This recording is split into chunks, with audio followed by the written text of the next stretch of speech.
صفحہ نمبر 8 آیت نمبر 29۔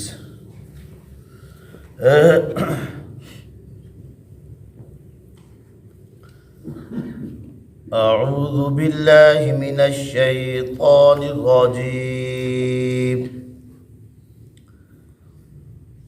بسم اللہ الرحمن الرحیم۔ هو الذي خلق لكم ما في الأرض جميعا ثم استوى إلى السماء فسواهن 7 سماوات وهو بكل شيء عليم۔ صدق اللہ العظیم۔ لفظی ترجمہ، ہوا وہی تو ہے، الذی جس نے، خلق پیدا کیا، لکم تمہاری خاطر، ما جو کچھ، فی الارض زمین میں ہے، جمیعاً سب، ثم پھر، استوا توجہ فرمائی، الی السماء آسمان کی طرف، فسواہن اور استوا کر دیا، استوار کر دیا، 7 سماوات 7 آسمان، وہو اور وہ تو بکل شیء ہر چیز کا، علیم علم رکھنے والا ہے۔ مطلب خیز ترجمہ، وہ اللہ وہ ذات ہے جس نے تمہاری خاطر زمین وما فیہا کی تمام چیزوں کو پیدا کیا، ثم استوى الى السماء فسواہن 7 سماوات، پھر آسمان کی طرف متوجہ ہوئے، انہیں 7 آسمان بنائے، وَهُوَ بِكُلِّ شَيْءٍ عَلِيمٌ اور وہ اللہ ہر چیز کا علم رکھنے والے ہیں۔ اس آیت کا ماقبل کی آیت کے ساتھ ربط یہ ہے کہ ماقبل کی آیت میں اللہ تعالیٰ نے اپنے ان انعامات اور احسانات کا ذکر فرمایا جن کا تعلق انسان کی ذات کے ساتھ ہے، اور ان آیات کے اندر اللہ پاک نے ان انعامات اور احسانات کا ذکر فرمایا جن کا تعلق آفاق کے ساتھ ہے، یعنی پہلے ذاتی انعامات اور احسانات بیان فرمائے، اب آفاقی انعامات اور احسانات کا ذکر فرمایا،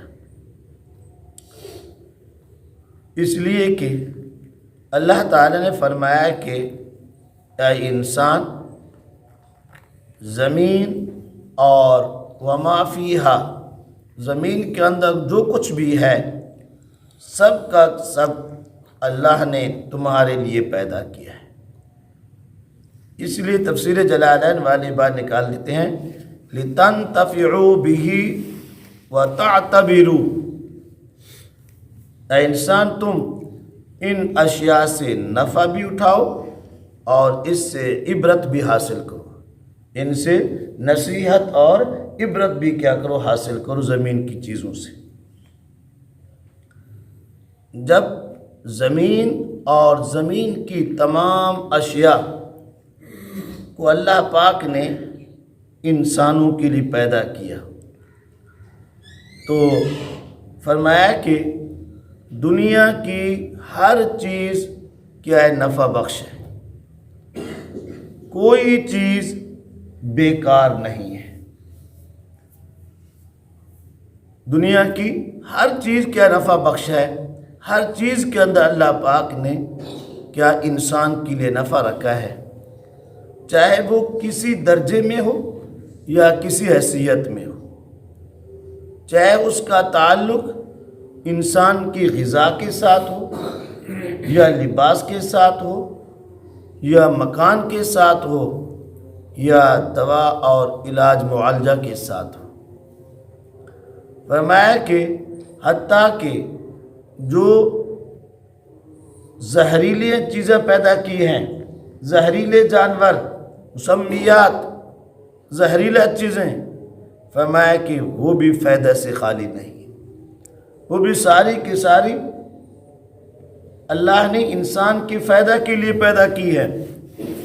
فرمایا کہ اس لیے کسی نے کیا ہی خوب کہا، فرمایا کہ نہیں ہے چیز نکمی کوئی زمانے میں، نہیں ہے نکمی کوئی چیز زمانے میں، کوئی برا نہیں قدرت کے کارخانے میں، کوئی برا نہیں قدرت کے کارخانے میں۔ ایک بزرگ نے فرمایا کہ یہ ساری کائنات اللہ پاک نے انسان کے واسطے پیدا کی ہے اور انسان کو اللہ نے اپنے لیے بنایا۔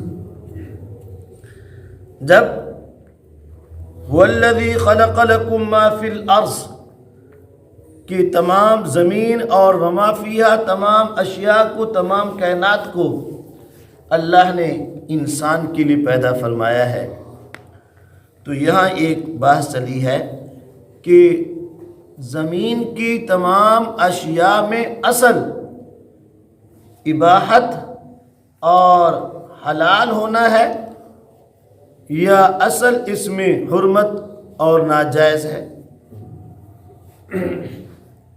غیر مباح ہونا ہے؟ تو اس میں 3 قول ہو گئے علماء کے۔ بعض علماء نے یہ فرمایا کہ چونکہ ساری کائنات اور زمین وما فیہا کی تمام چیزیں اللہ نے انسان کے لیے پیدا کی ہیں، اس لیے ان تمام اشیاء کے اندر اصل تو اباحت اور حلت ہے، وہ انسان کے لیے حلال اور جائز ہیں۔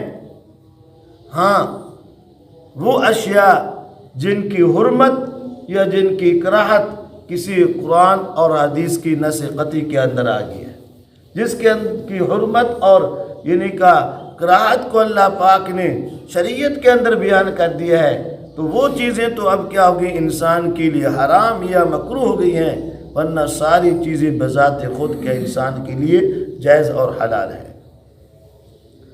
اور دوسرے علماء نے یہ فرمایا کہ نہیں، تمام اشیاء کے اندر اصل جو ہے وہ حرمت اور غیر مباح ہونا ہے، غیر جائز ہونا ہے۔ ہاں انسان کے لیے صرف وہی چیزیں جائز اور حلال ہیں جن کی حلت اللہ پاک نے قرآن اور سنت کے اندر بیان کر دی ہے، جن کی حلت قرآن و سنت کے اندر اللہ نے بیان کر دی ہے، وہی کہ انسان کے لیے حلال ہیں اور باقی حرام ہیں، ان کے لیے جائز نہیں ہے۔ اور تیسرا قول جو ہے وہ حضرات کہتے ہیں اس کے اندر کیا توقف یعنی خاموشی اختیار فرمائی ہے، بس قرآن و سنت جو فیصلہ فرما رہے ہیں یہ چیزیں واضح طور پہ بیان کر دی ہیں کہ انسان کے لیے حلال ہیں اور یہ چیزیں کہ انسان کے لیے جائز نہیں ہیں، اس وجہ سے وہی فیصلہ ہے اور باقیوں کے متعلق کیا توقف ہے۔ اور آگے فرمایا کہ ثم استوى الى السماء، پھر اللہ تعالی آسمان کی طرف، استوا کے 4 معنی آتے ہیں۔ ایک معنی ہے قصد، یعنی استوا بمعنی قصدہ کہ اللہ نے ارادہ فرمایا آسمان کا، اور دوسرا معنی ہے استوا کا معنی متوجہ ہوئے آسمان کی طرف، تیسرا معنی ہے استوا کا کہ سیدھا ہوئے آسمان کی طرف، اور چوتھا معنی فرمایا کہ بلند ہوئے آسمان کی طرف۔ فرمایا کہ یہاں زمین کے اشیاء کے بعد جب آسمان کے ذکر فرمان لگے، درمیان میں ثم لائے۔ جمعرات کے درس میں بھی میں نے آخر میں یہ نکتہ بیان کیا تھا، عربی کے اندر جو فا ہوتا ہے وہ تعقیب مع الوصل کے لیے آتا ہے، یعنی ترتیب ہے لیکن اتصال ہے، تاخیر نہیں ہے۔ مثلا کہتے ہیں جاء زید فامر، جاءنی زید فعمر، آئے میرے پاس زید پھر عمر، لیکن زید پہلے آیا، عمر بعد میں آیا، لیکن متصل ساتھ ہی آیا، درمیان کوئی زیادہ فاصلہ نہیں ہے۔ یہ تعقیب مال وصل بعد میں لیکن متصل۔ ثم جو ہوتا ہے یہ تعقیب مع تراخی آتا ہے، یعنی ترتیب تو ہوتی ہے لیکن بعد والا کدھر فاصلہ ہوتا ہے، یعنی کہ بعد میں آتا ہے۔ جاءنی زید ثم عمر، اے میرے پاس زید پھر عمر، تو پھر عمر جو ہے یعنی کہ یہ بعد میں ہے۔ اب یہاں یہ ہوگا کہ اس آیت سے یہ معلوم ہوتا ہے کہ اللہ پاک نے زمین کو پہلے پیدا فرمایا، زمین وما فیہا کو پہلے پیدا فرمایا، ثم استویٰ پھر آسمان کا ارادہ فرمایا، آسمان کو بعد میں پیدا فرمایا۔ جبکہ سورہ نازعات کے اندر اللہ تعالیٰ فرماتے ہیں وَإِلَى الْأَرْضِ وَالْأَرْضَ بَعْدَ ذَلِكَ دَحَاهَا، کیا فرمایا؟ وَالْأَرْضَ بَعْدَ ذَلِكَ دَحَاهَا، اللہ نے زمین کو اس آسمان کے بعد بچھایا، بعد ذالک اس آسمان کے بعد، دحاها زمین کو اللہ نے کیا کیا؟ بچھایا ہے۔ تو اس آیت سے یہ معلوم ہوتا ہے کہ آسمان کو پہلے پیدا کیا، پہلے بنایا، زمین کو بعد میں۔ یہ بظاہر ان دو آیات سے تھوڑا سا تعارض معلوم ہوتا ہے، تو اس کا جواب یہ دیا کہ زمین کا مادہ اور زمین کی اشیاء کو تو اللہ پاک نے پہلے پیدا فرمایا ہے، جیسا کہ یہاں ثم سے معلوم ہوتا ہے بعد میں آسمان کو پیدا فرمایا، لیکن زمین کو جو فرمایا بعد میں بچھایا، اس کے بعد بچھایا یعنی اس کا بعد مفسرین کے صرف پہلے مادہ پیدا فرمایا تھا، پھر آسمان بنایا، پھر زمین کو بچھایا، اور بعد مفسرین کہتے ہیں پیدا فرمایا اور اس کو مکمل کر لیا، لیکن اس کو قابل انتفاع قابل نفع بنایا بعد میں، یعنی پہلے زمین پیدا فرمائی، مکمل فرمائی، پھر آسمان، اس کے بعد پھر اللہ پاک نے زمین کو قابل انتفاع بنایا کہ اس کے اندر نباتات، شجرات اور یعنی کا انسان کے رہنے کی قابل بنایا،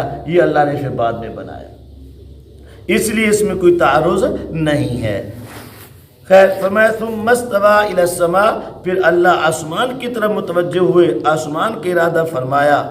آسمان کی تفسیر پہلے آ چکی ہے، آگے لفظ ہے فسواہن، اللہ نے انہیں کیا کیا؟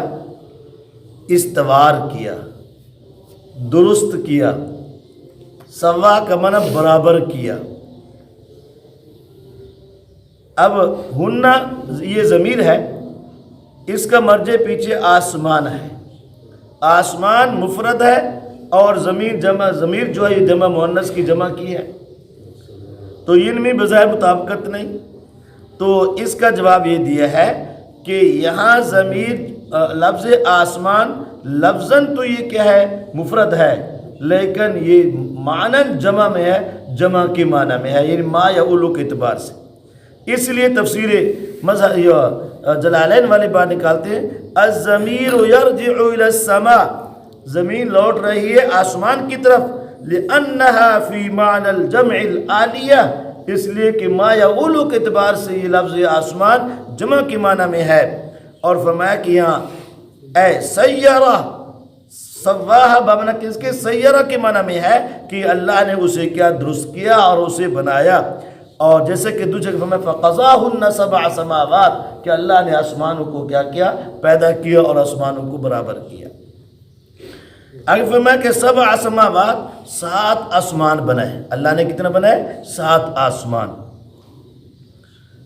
اب یہاں پر یہ سوال ہوتا ہے، ہم تو دیکھتے ہیں ہمیں تو ایک ہی آسمان نظر آتا ہے، ہمیں تو 7 نظر نہیں آتے، ٹھیک ہے جی، تو اللہ تعالیٰ 7 آسمان فرماتے ہیں، تو میرے دوستو ہم تو جیسا کہ قرآن پاک کے اندر اللہ پاک نے صراحت کے ساتھ فرما دیا کہ 7 آسمان پیدا فرمائے، 7 ہم تو اسی پر ایمان یقین رکھتے ہیں، اللہ نے 7 ہی آسمان پیدا فرمائے، ہمیں نظر آئے یا نہ آئے، ہمارے علم میں ہو یا نہ ہو۔ فلاسفہ قدیم والوں کا نظریہ یہ تھا کہ 9 آسمان ہے. فلاسفہ قدیم والوں کا نظریہ یہ تھا کہ آسمان کے 9 ہے. علماء قدیم اور فلسفہ سے تعلق رکھنے والے علماء انہوں نے اس کے اندر مطابقت دے دی. فرمایا کہ چونکہ کلام الہی کے اندر سابقہ کلاموں کے اندر بھی 7 کا ذکر ہے تو آسمان تو 7 ہیں اور ایک عرش اور ایک کرسی ہے. تو عرش اور کرسی ملا کر کیا ہو گئے 7 9 ہو گئے.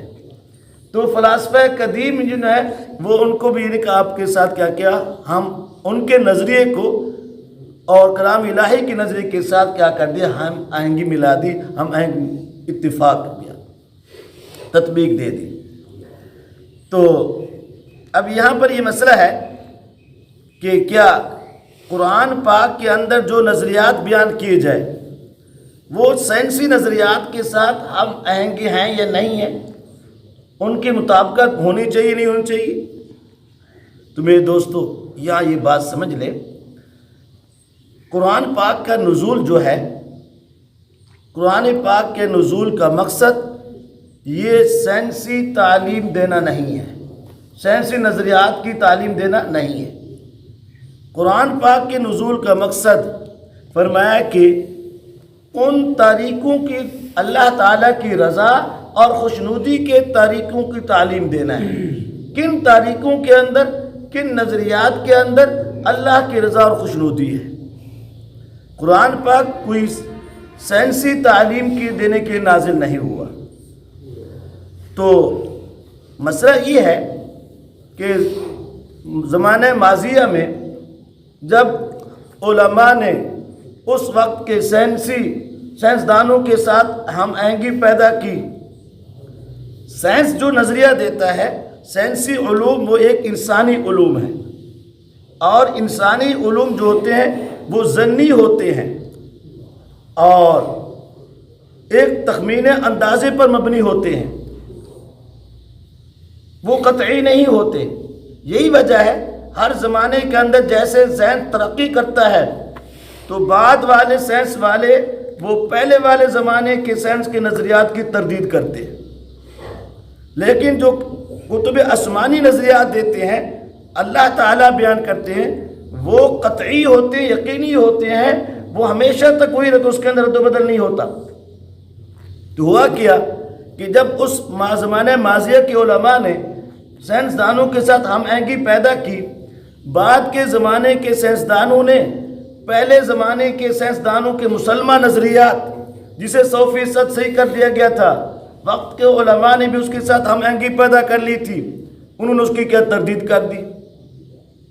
جب انہوں نے اس کی تردید کر دی تو اب اس وقت کے علماء اور سائنسدانوں کے درمیان معرکہ برپا ہو گیا.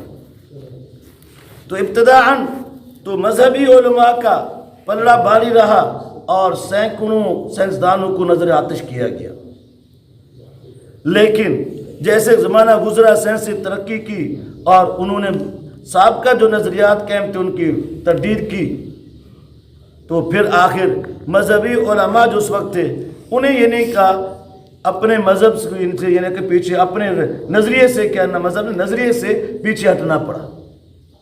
جب علماء اپنے نظریے سے پیچھے ہٹے تو پھر ملکوں کے ملک جو بے دین ہو گئے, ملکوں کے ملک کیا ہو گئے, بے دین ہو گئے.